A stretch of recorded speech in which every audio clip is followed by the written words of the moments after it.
Dnes oslavuje meniny Arpád. Dnes patrí slovenský kalendár mužom, ktorí nosia historicky silné a zvučné meno Arpád. Ak máte vo svojom okolí nositeľa tohto mena, nezabudnite mu dnes popriať všetko najlepšie.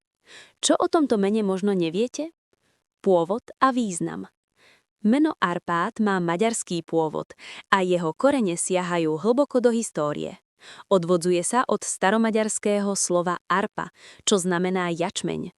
V prenesenom význame sa však meno spája s úrodou, hojnosťou a vznešenosťou. Historická stopa. Meno preslávil knieža Arpád, zakladateľ dynastie Arpádovcov, ktorá vládla v Uhorsku niekoľko storočí.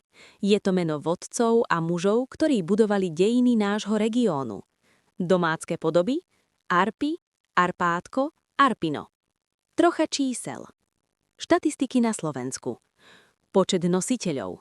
Na Slovensku žije približne 2300 mužov s týmto menom.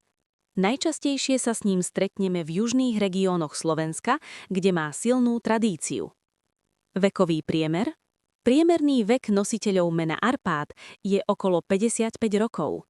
Ide teda o mužov v zrelom veku. Zaujímavosť. Hoci sa dnes toto meno dáva novorodencom zriedkavejšie, stále si zachováva punc nobility a sily. Medzi jeho nositeľov patrí aj mnoho známych umelcov či vedcov. Všetko najlepšie, Arpádovia. Poznáte nejakého Arpáda?